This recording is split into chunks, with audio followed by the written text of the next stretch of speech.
Magandang gabi mga ka-amazing. Bago tayo magsimula sa ating kwento ngayong gabi, isang mainit na shoutout muna kay Clifford mula sa Saudi Arabia. Maraming salamat sa walang sawang suporta sa Amazing AI TV Fusion and Tagalog Stories.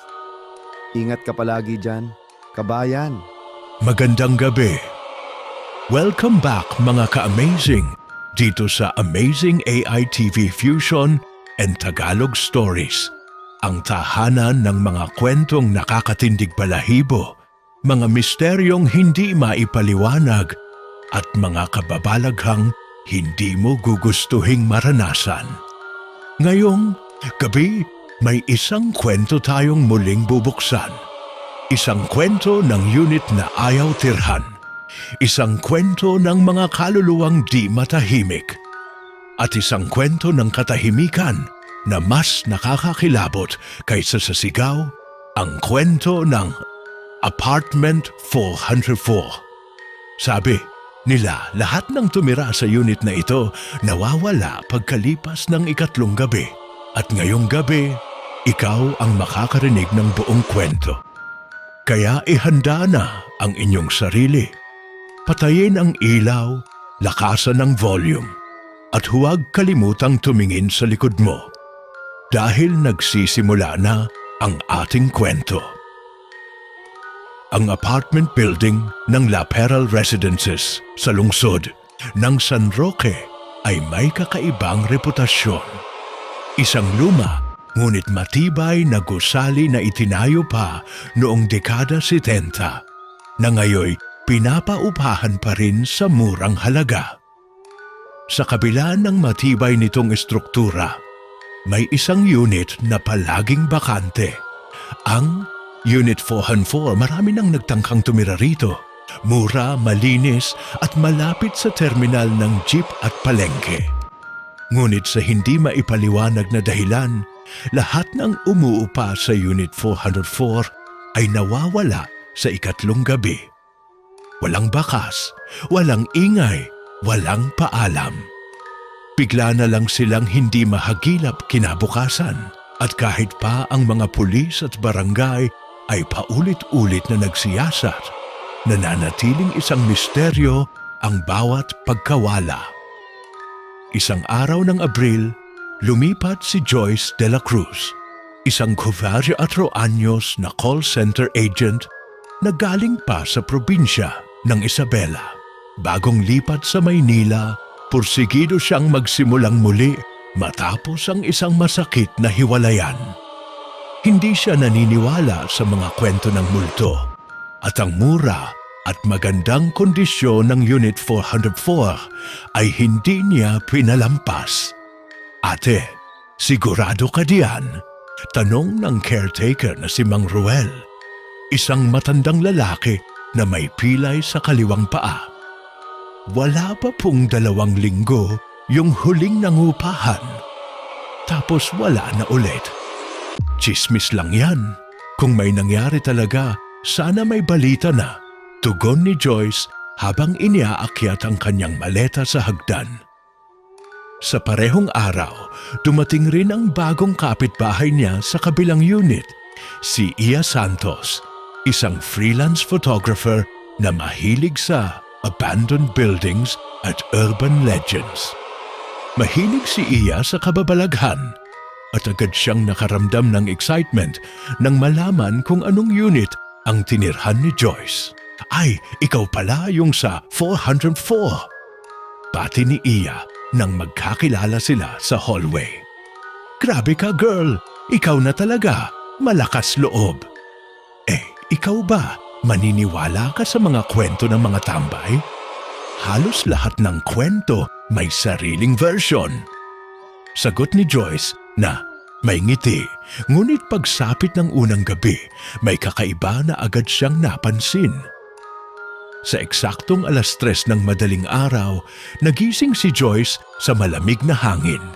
Bukas ang kanyang bintana, gayong tiyak na isinara niya ito bago matulog.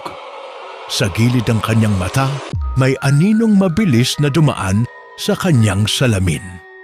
Akala niya'y imahinasyon lang iyon. hanggang sa may marinig siyang mahinang bulong mula sa kusina. Hindi niya maintindihan ang mga sinasabi nito, tila mga salitang salinlahi pa. Ngunit ang tono, puno ng hinagpis. Nang sumilip siya, wala siyang nakita. Kinabukasan, dinalaw siya ni Iya dala ang kape at tinapay. "Uy, okay ka lang? Ang eye bags mo oh. Nakakapanibago lang siguro. Saka parang, may naririnig ako kagabi," sagot ni Joyce, pinipilit ngumiti. Sa parehong araw, dumating si Marvin Tolentino, isang criminology student na nag-OJT sa local precinct. Pinaupa siya ni Mang Ruel sa bakanteng unit sa unang palapag. Kaibigan niya ang isa sa mga nawawalang dating nangupahan, si Ariel, na huling nakita sa Unit 404. Nagsimulang magtanong-tanong si Marvin sa mga tao sa paligid, sa tindera ng kape sa kanto, sa batang nagbabantay ng videoke sa tapat, at pati sa matandang naglilinis ng eskinita. Pare-pareho ang sagot nila. Hindi na lumalabas sa pangatlong gabi. Tapos wala nang balita. Gabi ng ikalawang araw ni Joyce sa unit, muling bumalik ang bulong. "Mas malinaw na ngayon, bakit mo kami iniwan?" Namilog ang kanyang mata at napaatras siya. Biglang sumara ang ilaw at ang cellphone niya'y namatay. Napasigaw siya, ngunit walang lumabas na tinig mula sa kanyang bibig. Kinabukasan, napilitang lumiban si Joyce sa trabaho. Buong maghapon siyang hindi makakilos, paulit-ulit na inaalala ang nangyari. Hindi niya masabi kung totoo ang mga narinig o kung bunga lang ng puyat at stress. Nang hapong iyon, muling bumisita si Iya, dala ang camera at ilang Polaroid na kuha niya sa hallway. "Joyce, may papakita ako sa'yo. Tignan mo tong shot na to kagabi." Sabay abot ng litrato. Sa kuha ni Iya ng koridor sa tapat ng Unit 404, may anino sa bandang pinto. Hindi tao, hindi hayop. Wala silang kasama nung oras na yon at tiyak niyang walang dumaan. Parang babaeng nakaputi na may mahabang buhok, ngunit sobrang lapad ang bibig nito at tila umuukit ng ngiti sa paderang anino. Napahawak si Joyce sa kanyang dibdib. "Hindi ako nag-iisa kagabi." "May mali talaga rito," bulong ni Iya. "Magsama tayo mamayang gabi. Gusto kong kuhanan ng video habang tulog ka, baka may makuha pa ako." Samantala, si Marvin ay hindi na kontento sa mga usap-usapan. Binalikan niya ang istorya ng kanyang kaibigang si Ariel. Sa barangay, nakakuha siya ng photocopy ng police report. Wala raw forced entry, walang signs of struggle, pero may isang bagay na iniulat ng unang tumuklas ng pagkawala. Isang basang, marka ng paa sa loob ng kwarto. Maliit, parang sa batang hubad ang paa. Naglakas loob si Marvin na puntahan si Mang Ruel. "Mang Ruel, kailan po ba huling pinalinis ang Unit 404 bago kay Joyce?" Nagkibit balikat si Mang Ruel, sabay sabing, "Hindi ko na nga linisin yun eh. Laging may naiwan na. Gamit man siya sa kisame, minsan dugo pa. Pero nawawala rin bago pa matingnan ng pulis. Parang nililinis ng unit ang sarili." "Alam niyo ba kung sino ang orihinal na tumira doon?" tanong ni Marvin. Tahimik si Mang Ruel saglit bago dahan-dahang nagsalita. "May pamilya riyan dati, dekada 90 pa. Yung lalaki, basurero. Yung misis nananahi, may anak sila, babaeng pipi. Sabi, sinasaktan yun ng tatay kapag umuuwi galing inuman. Isang gabi, wala na lang silang lahat. Wala ring katawan na nakita. Pero mula noon, kahit anong renovation, kahit pintura, may lumalabas pa ring pulang marka sa ilalim ng sahig ng kwarto. Gabi ng ikatlong araw ni Joyce. Habang siya'y natutulog, si Iya ay nakaupo sa gilid.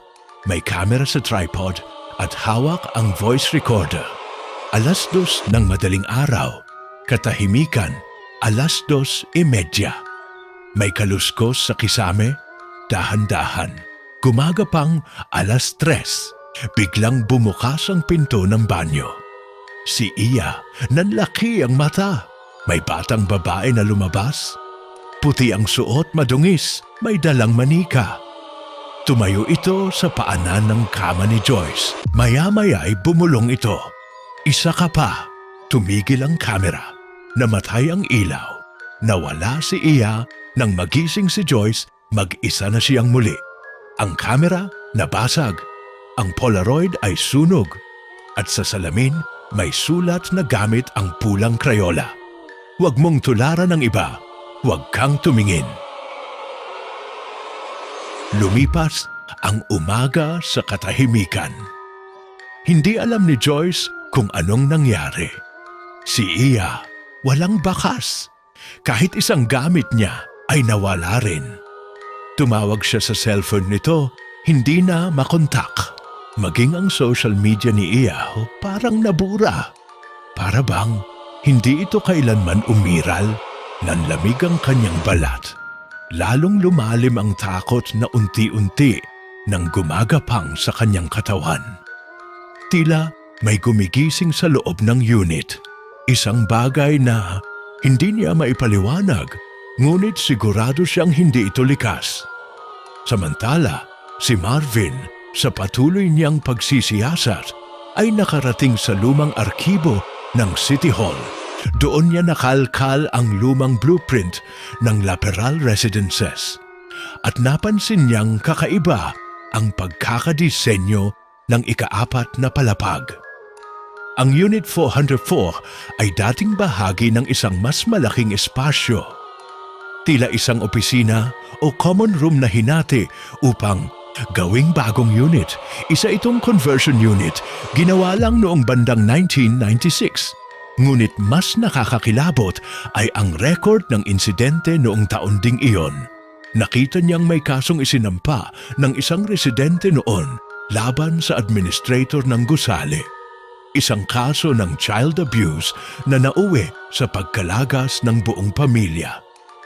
Walang follow-up report, walang desisyon ng korte, wala ring press coverage. Nawala ang pamilya. Nawala rin ang reklamo. Parang pinalipas o tinabunan. Sa gilid ng record, may isang pangalan na paulit-ulit lumilitaw. Evangeline Arlao, isang social worker na huling nakakita sa bata. Sa kanyang field notes nakasulat, ang bata ay tahimik, hindi umiimik. Ngunit ang kanyang mga mata palaging nakatitig sa kisame. Kapag tinanong ko kung anong tinitingnan niya, sumusulat siya ng iisang salita. Tunay. Paulit-ulit. Para bang may bagay sa kisame na siya lang ang nakakakita. Ngayon, si Joyce ay hindi na makatulog. Hindi lang dahil sa takot, kundi dahil sa sunod-sunod na paglabas ng mga marka sa kanyang unit. Sa salamin, sa kisame, sa mga sulok ng dingding, may sumusulat ang pangalan niya paulit-ulit, Joyce! Joyce! Joyce!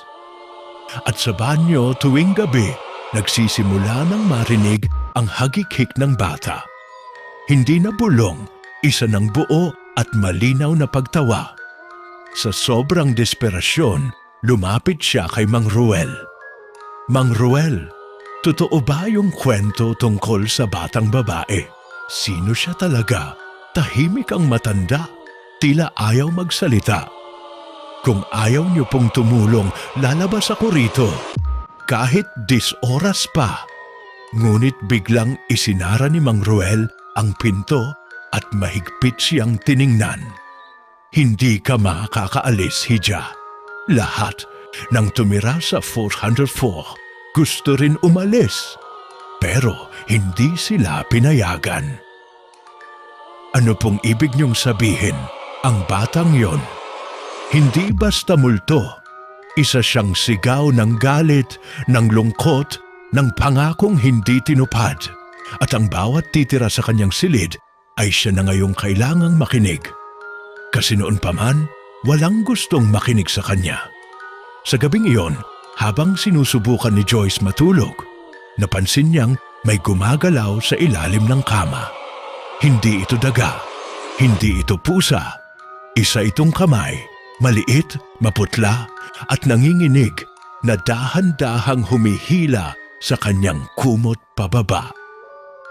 Nagising si Joyce sa malamig na hangin at basang sahig. Madilim pa rin ang silid, pero ramdam niya ang presensya ng isang bagay sa tabi ng kama. Hindi siya makagalaw, parang may mabigat na nakapatong sa kanyang dibdib. Sa gilid ng kanyang mata, may liwanag mula sa ilalim ng pintuan ng banyo at may aninong nakaupo sa loob. Isang boses ng bata ang narinig niya, pabulong ngunit malinaw. Nakita mo na ako, kaya hindi ka na makakaalis. Sa isang iglap, bumukas ang ilaw. Nawawala ang anino. Wala na rin ang malamig na hangin. Ngunit may bakas sa kanyang dibdib, marka ng kamay ng bata. Samantala, sa kabilang dulo ng lungsod, isang babae ang nakatanggap ng sulat. Isang luma at gusot na sobre na walang return address. Binuksan ito ni Evangeline Arlao. Ngayoy, retiradong social worker na naninirahan sa isang lumang bahay sa Quezon City. Matagal na niyang ibinaon sa limot ang kaso ng batang si Emilia, ang batang pipi na kinuha ng DSWD sa La Peral Residences halos 30 taon na ang nakalipas. Sa loob ng sobre ay isang Polaroid na larawan ng koridor ng gusali. May anino sa tapat ng Unit 404 at sa likod ng litrato may sulat kamay, hindi pa tapos. Naririnig pa rin niya ang iyak, nanlalamig ang mga daliri ni Evangeline. Hindi niya alam kung sino ang nagpadala, ngunit alam niyang may dapat siyang tapusin. Sa loob ng kanyang baul ay andun pa rin ang lumang notebook ni Emilia, punong-puno ng guhit ng kisame, ng mata at ng salitang paulit-ulit na isinulat ng bata noon tunay. Tunay. Tunay. Noong bata pa si Emilia, palagi siyang tinitigan ni Evangeline. May kakaiba sa kanya, hindi lang katahimikan, kundi isang uri ng paningin na tila tumatagos sa mga bagay. Nang tanungin niya noon kung bakit ayaw nitong bumalik sa kanilang bahay sa La Peral Residences, ang isinulat ng bata. Marami silang mata. Hindi lang ako ang nakakulong doon. Ngayon, makalipas ang 3 dekada, ang parehong tinig ay tila tumatawag. Mulit Bugs, bumalik tayo sa La Peral Residences. Si Marvin, matapos ang kanyang pag-aaral ng mga tala, ay bumuo ng plano. Makikipagkita siya kay Joyce upang sabay nilang dokumentuhan ang loob ng Unit 404 gamit ang infrared camera at EMF detector na hiniram niya sa professor niya sa criminology.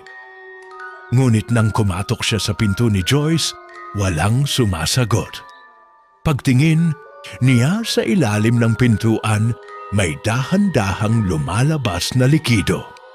Pulang likido, napaatras siya, agad na tumakbo pababa at sumigaw kay Mang Ruel. Pagbalik nila, biglang bukas na ang pinto, wala si Joyce. Wala rin ang mga gamit niya. Ngunit sa gitna ng silid, may nakaukit sa sahig gamit ang tila kuko. Nakita ko na rin sila, marami sila, at isa na ako. Sa parehong araw, si Evangeline ay nagtungo sa La Peral Residences. Hawak ang notebook ni Emilia. Nang makita siya ni Mang Ruel, napaatras ang matanda. Evangeline, ikaw. Akala ko, buhay pa ako, malamig niyang sagot. At babalikan ko ang iniwan kong hindi natapos.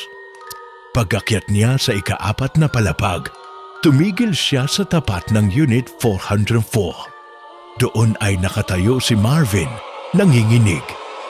Kayo po ba si Ma'am Evangeline? Tanong niya. Tumango ang matanda. Nandito pa ba ang bata? Hindi makasagot si Marvin. Lumingon siya sa loob ng unit. Wala roon si Joyce, ngunit naroon ang Polaroid ni Iya at ang basag na kamera. Lumapit si Evangeline, binuksan ang kanyang notebook at inilagay ito sa gitna ng sahig. Tahimik ang paligid hanggang sa may narinig silang tawa. Isang boses ng bata tumatawa sa kisame. Kasabay nito, bumukas ang ilaw. Isa-isang lumitaw ang mga marka sa dingding, mga mata, mga bibig, mga kamay na tila lumalabas mula sa loob ng pader. At sa salamin sa banyo, may bagong sulat. Bumalik ka. At ngayon, alam mo na ang ginawa mo. Nanigas si Evangeline habang nakatitig sa sulat sa salamin. Hindi na siya gumamit ng EMF reader o camera. Hindi na niya kailangan. Ang presensya ay buhay at nararamdaman niya ito sa mismong hangin. Sa bawat hininga, tila may boses na bumubulong pabalik sa kanya. Alam mo kung bakit kami di na lumabas. Alam mo ang totoo. Si Marvin naman ay hindi na rin makagalaw. Ngayon lamang niya naramdaman ang bigat ng lugar. Higit pa sa multo, ito ay isang lugar ng kasalanan, ng pag-abandona, ng pangakong binali. Ma'am, anong ibig sabihin ng mga yan? Sino po ba talaga ang bata? Tanong ni Marvin, nanginginig ang tinig. Hindi agad sumagot si Evangeline. Humugot siya ng malalim na buntong hininga. Saka binuksan ang isa pang pahina sa notebook ni Emilia. Isang guhit, isang lalaking malaki ang katawan, may hawak na sinturon at isang babaeng umiiyak habang niyayakap ang bata. Sa sulok ng pahina, may pangalan, Tatay Junel. Ang batang babae, si Emilia. Siya ang pinakamaselan kong kaso. Isang beses lang siya nagsulat ng pangalan sa likod ng papel na ibinigay ko. Lahat ng iba niyang sulat, puro simbolo, puro mata. Pero sa huli, isang salita lang ang isinulat niya na paulit-ulit. Inabot niya ang papel kay Marvin. Nakasulat sa lapis, kinudlit ng pinaka-inosenteng kamay. Tunay. Tunay? Ulit ni Marvin. Anong ibig sabihin? Tunay na ano? Hindi ko rin alam dati, sagot ni Evangeline. Pero ngayon, sigurado na ako. Bumalik tayo sa loob ng unit. Habang kinakausap ni Evangeline si Marvin, napansin niyang may nagbukas sa pintuan ng aparador. Mabagal. Maingat, isang batang babae ang lumabas. Nakaputi, basang-basa, may hawak na manikang putol ang ulo. Hindi ito multo sa karaniwang anyo. Ang mga mata nito'y blangko, ngunit buhay. Ang balat ay maputla, ngunit may bakas ng galos at pasa. Tumayo ito sa gitna ng kwarto, hindi kumikibo. At saka, itinuro si Evangeline. Bakit mo ako iniwan? Boses ng bata. Pero hindi lang isa. Parang daan-daang boses ng mga batang babae na pinagsama-sama, gumagapang sa tenga ng bawat nakarinig. Napahakbang paatras si Marvin. Hindi mo ba siya sinagip? Tumulo ang luha ni Evangeline. Ginawa ko ang lahat, pero noong dinala ko siya sa shelter, sinundo siya ng ama kinabukasan. Hindi ako pinayagang humadlang. Wala akong kapangyarihan noon. At nang bumalik ako, wala na siya. Wala na silang lahat. Dahan-dahang lumapit ang bata. at isang kamay ang lumabas mula sa sahig, humawak sa paa ni Evangeline. Kasama mo kami sa lahat ng gabi habang tulog ka. Alam mo na ang mga iyak, pero pinili mong kalimutan. Biglang bumukas ang kisame. Hindi ito ordinaryong siwang. Para itong bunganga ng kadiliman. Isang butas na nilikha hindi ng panahon, kundi ng matinding hinanakit. At mula roon, unti-unting bumaba ang mga aninong may mata, mga hugis na wala sa natural na mundo. Si Marvin, kahit takot na takot, ay lumapit kay Evangeline at sinigawan siya. Ma'am, kung may dapat kang gawin, gawin mo na ngayon. Hindi na. Ito simpleng multo. Bumunot si Evangeline ng lumang singsing mula sa kanyang bulsa. Isa itong singsing ng bata, ang singsing ni Emilia, huling iniwan sa kanya. Lumuhod siya sa gitna ng kwarto, itinapat ang singsing sa dilim at muling nagsalita. Emilia, patawad, patawad. Pinili kong mabuhay nang hindi ka inilalaban, pero narito na ako, hindi ako aalis. Saglit na tumigil ang hangin, tumigil ang tunog, ang bata ay napatingin sa kanya. At sa kisame, isang sigaw ang narinig, hindi ng multo, kundi ng isang batang nawala ng lahat at ngayoy gustong marinig. Ngayon, mulang ako pinakinggan, ang kisame ay biglang bumagsak at mula sa abo, lumitaw ang isa pang bagay, isang lumang retrato ng pamilyang mag-anak, tatay, nanay at batang babae. Pero sa likod ng larawan may sulat kamay, hindi ito matatapos hanggat may susunod. Makalipas ang 3 araw, muling isinara ang Unit 404. Walang formal na ulat, walang pahayag mula sa pamunuan ng gusali. Tahimik ang lahat na para bang walang nangyaring kakaiba. Pero ang usap-usapan sa mga tagalinis at maintenance. May lumang babaeng inilabas mula sa unit. Walang malay, hawak-hawak ang isang sunog na larawan. Hindi na muling nakita si Marvin. Hindi na rin nagparamdam si Joyce. Sa listahan ng mga tenant, for rent ulit ang status ng Unit 404 ilang linggo. Pagkatapos, ito na yung bagong unit. Ang mura nga para sa Maynila, tapos fully furnished pa. Sigaw ni Nika, isang freelance artist na kakalipat pa lang mula sa Davao. Kasama niya ang kanyang kasintahan na si Kaloy, isang call center trainer sa gabi. Naghahanap lang sana sila ng pansamantalang tirahan habang inaayos ang condo application nila sa Quezon City. Tahimik ang gusali, maayos ang pintura, malinis ang pasilyo. Unit 404. Parang pamilyar. Kumunot ang noo ni Kaloy habang nilalagay ang gamit sa cart. Diba parang may kwento tong unit na to? Ewan, kung baka chismis lang yan. Ang importante, mura. Pagpasok nila sa unit, naamoy nila agad ang amoy ng bagong linis na pintura. Pero may bahid ng kung anong luma. Amoy lumang kahoy, amoy basang tela, amoy na parang mula sa lugar na matagal nang hindi ginagalaw. Babe, parang ang lamig, sambit ni Nika. Kahit tirik ang araw, baka malakas lang aircon.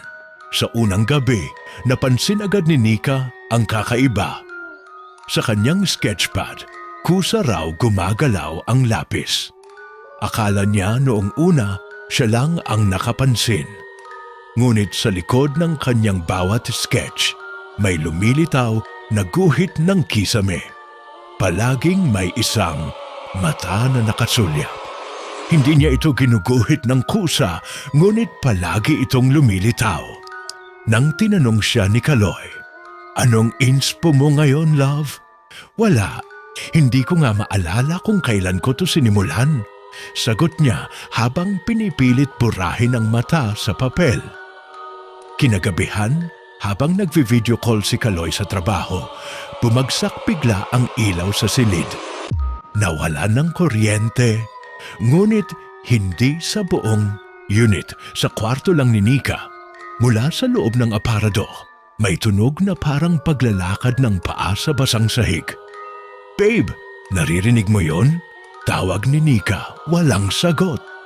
Hindi siya naririnig, naka-headset si Kaloy sa sala. Lumapit siya sa aparador, bit-bit ang maliit na flashlight. Mabagal niyang binuksan ang pinto, wala roon. Ngunit nang isara niya ulit ang pintuan, napatingin siya sa salamin. Sa kanyang likuran, may batang babaeng nakaputi, hawak ang manika at walang mukha. Kinabukasan, nagpunta si Nika sa lobby upang kausapin ang admin ng gusali. "Miss, may ibang tumira na ba dati sa Unit 404? Hindi po kami nagdi-disclose ng ganyang impormasyon," malamig na tugon ng receptionist. "Pero halatang naiilang ang babae. Kung gusto niyong lumipat, may available pong unit sa 203. "Ayoko lumipat. Gusto ko lang malaman kung may nangyari ba doon." Tahimik. Pagkatapos ng ilang segundo, ibinulong ng receptionist habang nakayuko, "Walang tumatagal diyan. Baka gusto niyong wag nang itanong." Sa gabing iyon, hindi na nagising si Kaloy. Hindi siya patay. Pero tila tulog na gising, nakapikit, nanginginig, paulit-ulit ang sinasabi, "Sakisame! Sakisame! Huwag mong tignan!" Sinubukan siyang gisingin ni Nika, ngunit walang epekto. Nang silipin niya ang kisame, nakita niyang may lumang drawing roon. Parang dinikit ng bata gamit ang lapis. "Ito takin." Nakasulat, "Ikaw na ang susunod." Habang tuluyang nahuhulog si Nika sa misteryo ng unit, may isa pang dumating sa gusali. Isang lalaki, nasa edad 50, may daladalang lumang aktibong case file. Ang pangalan sa ID, Detectives Isidro Mangubat, dating investigador ng Manila Police, na ngayon ay sumusubok buksan muli ang isang kasong matagal nang naisara, ang pagkawala ng batang si Emilia R. at ang sunod-sunod na misteryosong pagkawala ng mga nakatira sa Unit 404. Sa kanyang notes, isa itong lugar ng nakatagong kasalanan.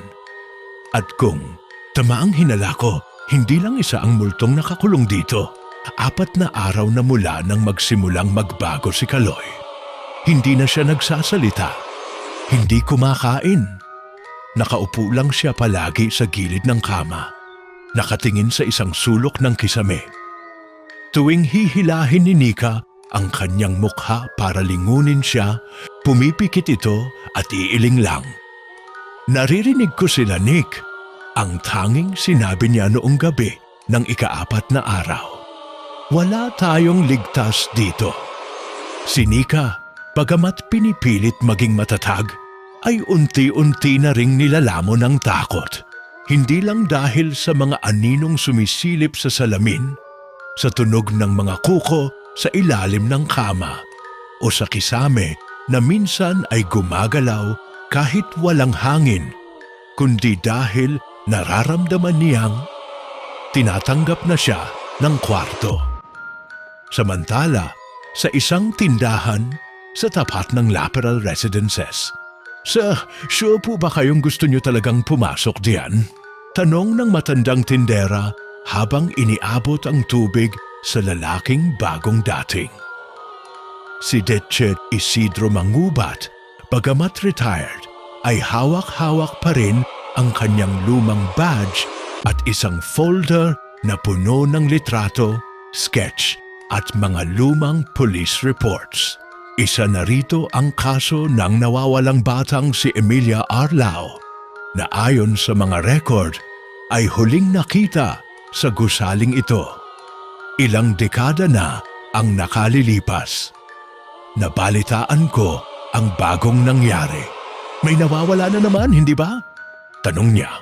Hindi nawawala, nababaliw, bawat isa. Tapos bigla na lang, wala na. Parang binubura sila ng gusali mismo, sagot ng tindera. Hindi sumagot si Isidro. Mula sa kanyang envelope, inilabas niya ang isang larawan. Isang lumang sketch ng mukha ng bata.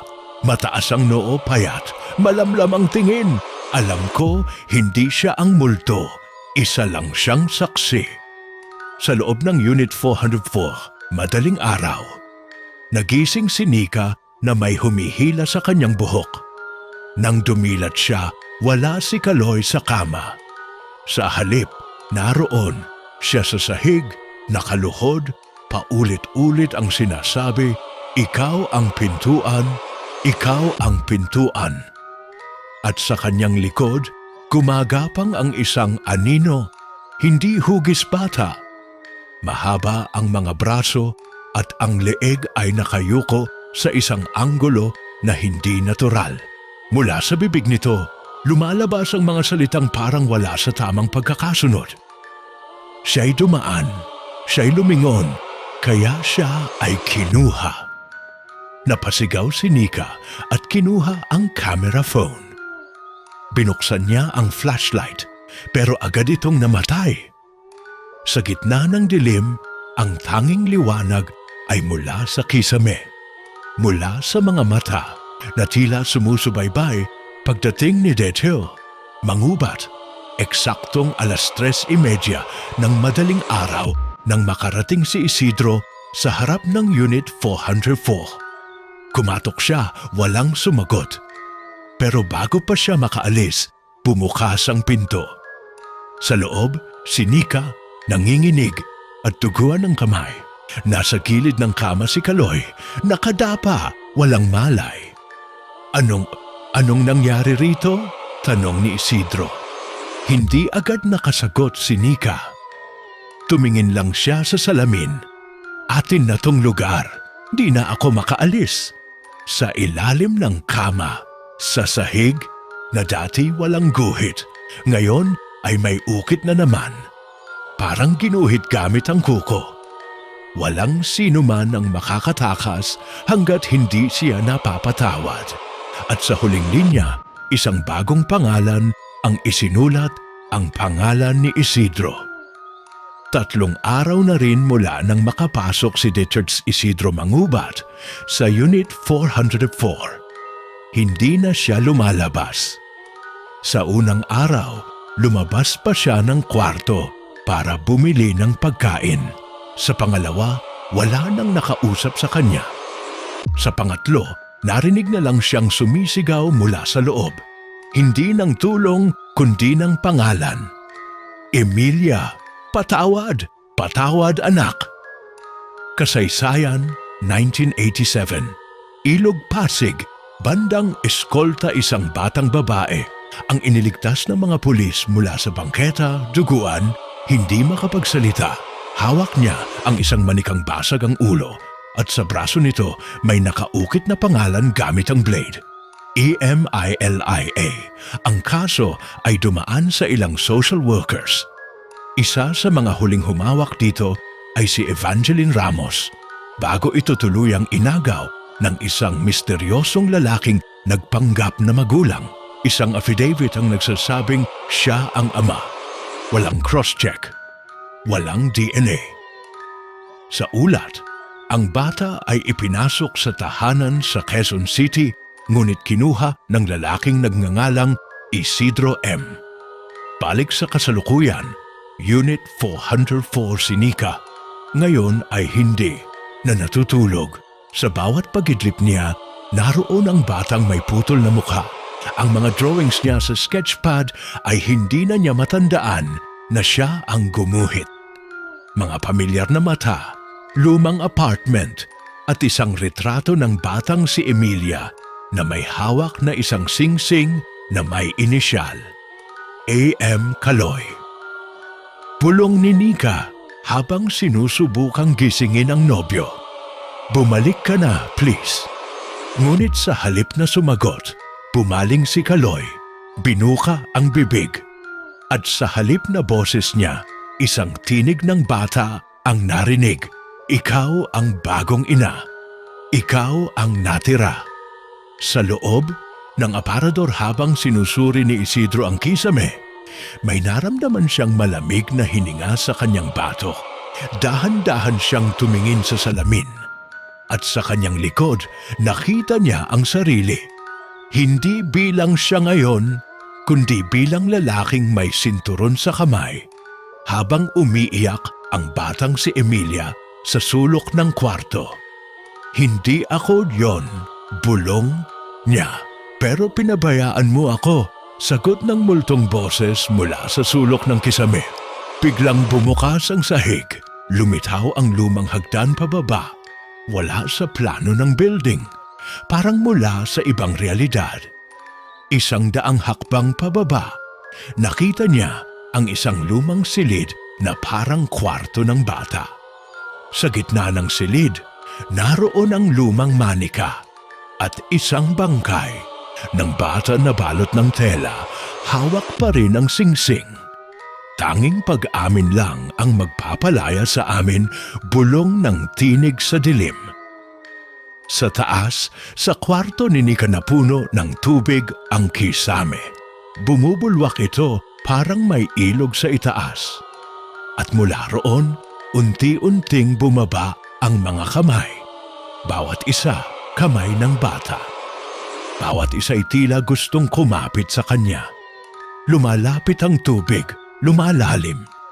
Ngunit nang hinawakan siya ng isang kamay, huminto ang lahat. Isang boses malinaw, hindi ikaw ang dapat sumalo ng kasalanan.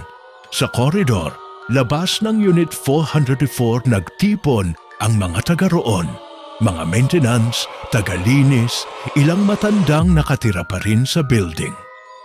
Tahimik silang nakatingin sa pinto ng Unit 404 at isa sa kanila, isang lalaking may katarata sa mata, bulong sa katabi, panahon na.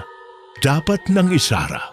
Hindi lahat ng multo dapat binibigyan ng pagkakataong makalabas. Ngunit bago maisara ang pinto, sa loob, naroon si Isidro. Nakatayo sa gitna ng kwarto, bitbit ang bangkay ni Emilia. Umiiyak at sa paligid, niyadanda ang mata. Lahat ay bata. Lahat ay nakatingin sa kanya. Patawad, sambit niya sa pagitan ng higpi. At sa unang pagkakataon sa kasaysayan ng Unit 404, naging ganap na katahimikan. 1 buwan ang lumipas, ang La Peral Residences ay muling nagbukas ng ilang units para sa mga bagong umuupa.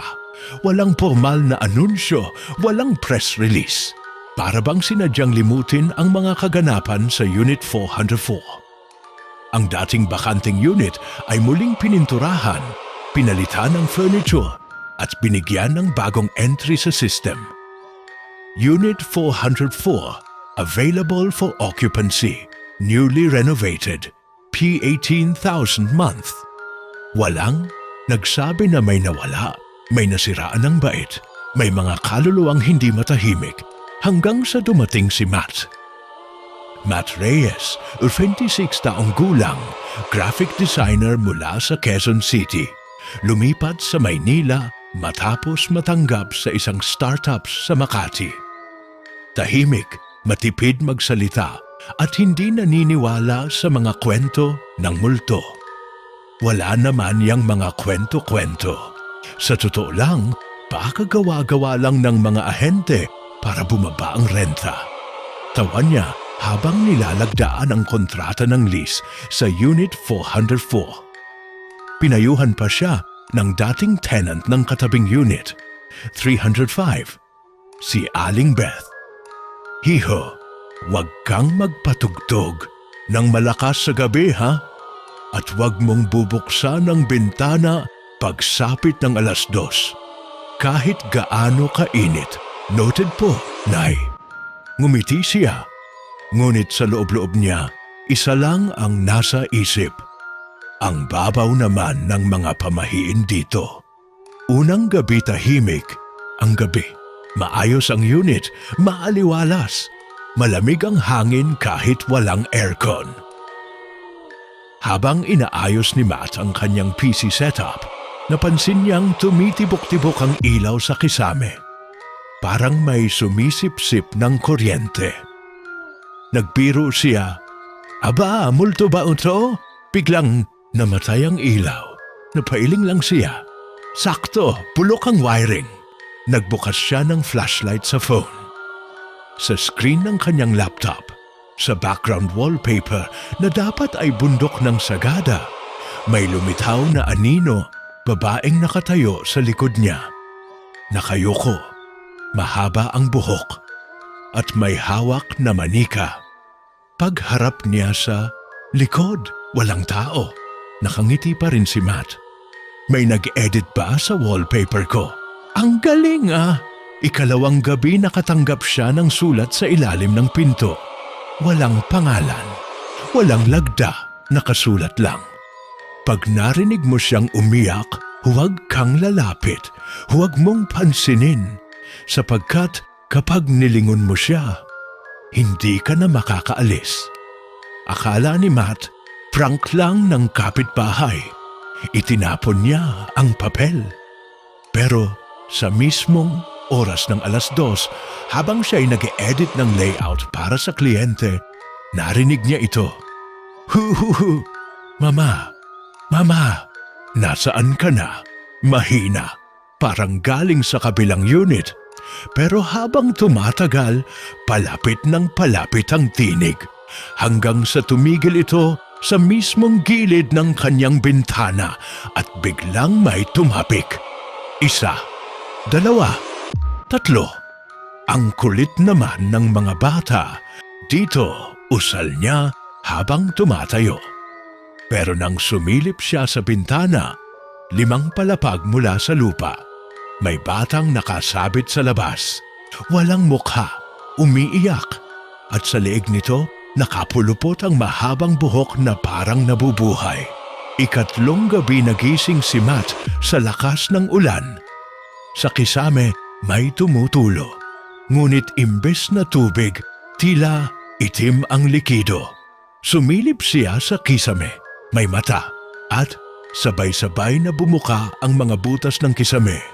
Mga mata, bibig at kamay ng mga batang tila nahulog sa dilim. Mula sa ilalim ng kama, narinig niya ang pagbulong. "Sino ka para tumira dito kung hindi ka man lang nagtanong kung sino ang nauna?" Samantala, sa labas ng building, muling dumaan si Nika, dala ang sketchpad at ilang bulaklak. Hindi siya bumalik sa unit, pero hindi niya kayang hindi lingunin ito tuwing nadaan sa La Peral Residences. Sa isang pader, may bagong graffiti. "For Francis and Four." Walang nakakalimot. Sa loob ng unit, si Matt hindi na muling lumabas. Sa CCTV, makikitang pumasok siya noong Lunes. Ngunit sa records ng guard, no record of exit, no trace of tenant, room marked vacant again. At ang wallpaper ng kanyang laptop muling nagbago, isang batang babae. Hawak ang manika. Nakatingin sa screen at sa background, nandoon si Matt, nakaupo sa sulok, nakangiti, pero wala ng mata. Ilang araw matapos mawala si Matt, isang sulat ang dumating sa opisina ng building administrator. Walang return address, walang pangalan. Ngunit ang sulat, kahit walang lagda, ay may lamang USB at isang piraso ng papel. Tapos na ako, pero hindi pa siya. Nilalaman ng USB, isang video grainy. Mababang kalidad. CCTV-like footage mula sa loob ng Unit 404. Nasa loob si Matt, nakaupo sa sahig. Puno ng itim na likido ang paligid niya, waring mula sa kisame. Sa background, may musika, isang lumang lullaby na tila ni-reverse. Maya-maya ay biglang lumitaw sa sulok ang isang bata, pero sa bawat frame, nag-iiba ang anyo nito. Minsan mukhang babae, minsan lalaki, Minsan sobrang laki ng ulo, minsan naman napakahaba ng leeg. Ngunit ang hindi nagbabago ay ang manika sa kamay nito. May sira ang mata at basag ang mukha. At si Matt, hindi nagsasalita. Nakatingin lang siya sa kamera. Hanggang sa dahan-dahan siyang ngumiti, sabay sabing, isa pa ang kailangan niya. Sa La Peral Residences ang unit ay muling inirenovate, muling in-advertise, muling inalok. Ngunit ngayon, may bago silang pakulo. Free 1-month stay, plus unlimited Wi-Fi. At ang bagong interesadong umuupa, si Ella Mendoza, isang freelance urban explorer at content creator. Kilala siya sa YouTube channel niyang Kasaysayang Nawawala. Perfecto! Ang daming kwento sa unit na to. Sabi nila nawawala ang mga umuupa. Pero wala namang pruweba, di ba? Sabi niya sa vlog. Sinabihan pa siya ng ilang comments. Ate Ella, please wag mo nang pasukin yan. Hindi biro ang Unit 404. May mga nawawala talaga dyan. As in totoong tao, hindi lang content. Pero tulad ng iba, hindi siya naniwala. Unang araw ni Ella sa Unit 404 nilibot niya ang unit maayos, malinis, bago ang pintura. Wala na raw bakas ng nakaraang tenants. Pero may something bulong niya habang kinukuna ng video ang bawat sulok. Sa likod ng isang cabinet, may napansing sulat parang sinadyang itago.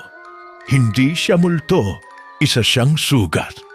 At bawat taong pumasok dito ay pinipilit niyang gamutin. Gamit ang sarili nilang katawan. Hindi niya maintindihan. Ngunit tuwang-tuwa siya, magandang content ito para sa susunod niyang episode. Gabi, 2:00. Habang nag-e-edit ng vlog si Ella, napansin niyang may mga ingay sa audio na hindi niya maalala na naroon noong nag-record siya. Mula sa headphones, narinig niya ito. Ate, hindi mo ba ako naririnig? Tumayo ang balahibo niya. Pinalikan niya ang raw footage. Sa eksenang binubuksan niya ang cabinet, may dumaan sa likod niya. Isang babaeng nakaputing duster. Pero wala sa mismong memorya niya ito. Pinigil niya ang nerbiyos. Okay, edited lang siguro to. Glitch lang. Ngunit pagsapit ng 3:00, biglang nabura lahat ng laman ng laptop. Pagboot niya muli, may isang file lang ang naiwan sa desktop. Kita na kita. Pinuksan niya ito at lumabas ang video niya. Pero mula sa ibang anggulo. Hindi mula sa camera niya, kundi parang mula sa kisame. Mula sa mata ng Unit 404. Nasa video siya, nakaupo. Nag-e-edit, nakangiti. Ngunit sa likod niya, kitang-kita ang mga bata sa kisame. Mga aninong may mahahabang kuko at bibig na umaabot hanggang dibdib. At habang pinapanood niya ito, tumunog ang pintuan ng banyo. 3 mahihinang katok. Parang pulso. Samantala, sa isang lumang bahay sa Taytay Rizal, si Nika ay naninirahan na sa pangungupahan ng kaibigan malayo sa lungsod. Ngunit gabi-gabi pa rin siyang ginigising ng panaginip. At sa bawat paggising niya, palagi niyang nadadala ang sketchpad niya sa panaginip. Isang araw, nagulat siya sa ginuhit niya sa paggising. Mata ng kisame. Bata sa likod ng salamin. At ang bagong mukha, isang babae may hawak na kamera. Hindi ko siya kilala. Ngunit sa likod ng drawing, may sulat kamay na hindi kanya. Siya ang susunod at ikaw ang may hawak ng susi. Sa Unit 404 nakatayo si Ella sa harap ng salamin. Sa kanyang refleksyon, hindi niya nakikita ang sarili. kundi ang batang babae na may manika at sa sulok isang lalaki, si Matt, nakapako ang mata sa kanya. At sa kisame, unti-unting humuhubog ang mga salitang isa pa, isa pa. Bumangon si Nika. Muling naaalala ang lahat ng nangyari sa Unit 404. Si Kaloy, si Matt, si Isidro, pati na si Emilia. Hindi niya kayang takasan ang mga imahe, ang mga panaginip na patuloy na bumabalik, ang mga boses na siya na lang ang nakakakita at nakaririnig. Naisip niyang may koneksyon ang lahat ng ito. Ang mga nawawalang tao, ang mga bata, pati na ang mga aninong nagpapakita sa salamin. Ang buong kwento nagsimula sa isang pagkakamali, isang kasalanan na hindi nahanap ang kapatawaran. Bumalik siya sa Laperal Residences sa Unit 404, hindi nagtagal at dumating si Nika sa harap ng Unit 404. Wala nang nagbabantay. Walang naglilinis, tanging ang malamlam na ilaw mula sa hallway ang nagbibigay liwanag sa may pinto. Puno ng mga alaala ang paligid. Lumingon siya sa itaas, sa kisame. Nakita niyang nagbabalik ang mga anino ng nakaraan, ang mga matang nagmamasid, ang mga kamay na sumasalubong, ang mga paang sumusubok humatak sa kanyang mga paa. Hindi ko pa natapos ito, sabi niya sa sarili habang kinakalabit ang pinto ng unit. Bumukas ang pinto ng sarili nitong kusang loob. Sa loob ng kwarto, si Ella, nakaupo sa harap ng salamin, tanging ang mga mata lang ang makikita. Nakatingin siya sa kanyang sariling refleksyon, ngunit hindi siya nag-iisa. Sa likod niya, nandoon ang mga bata. Lahat ay may mga mata na walang buhay, mga katawan na waring mga anino lamang. At sa bawat pagkilos ng batang may hawak na manika, dumadami ang mga mata sa kisame. Si Nika ay walang ibang magawa kundi lumapit. Hindi niya kayang magsalita, hindi niya kayang magtago. Ang mga aninong sa salamin ay nagsalita. Wala ka nang magagawa. Ang mga pinto ay sarado na. Ngunit tumingin si Nika sa mata ni Ella at nagsimula itong magsalita.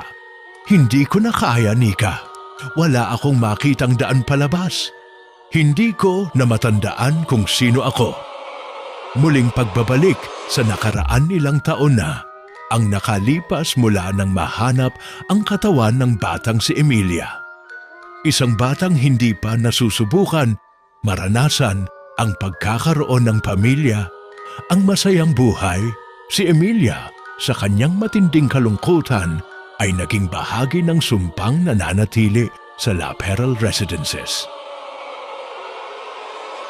Si Emilia, isang batang nawawala, na sa bawat pagtatangka ng mga tao na pumasok sa unit na iyon, ay tila nagiging buhay na alaala ng mga hindi nakapagpatawad. Isang sakripisyo ang ginawa ng mga nakaraang residente, isang sakripisyo ng kaluluwa. Hindi nila natapos ang misyon, hindi nila nakayanang patawarin ang kasalanan. Kaya't ang Unit 404 ay naging isang lugar ng paghihirap, isang kwarto ng paghihiganti. Ang kwento ni Emilia si Emilia ay isang batang mahilig maglaro. Minsan, nagsimula siyang maglaro sa isang lumang kwarto ng kanyang ama.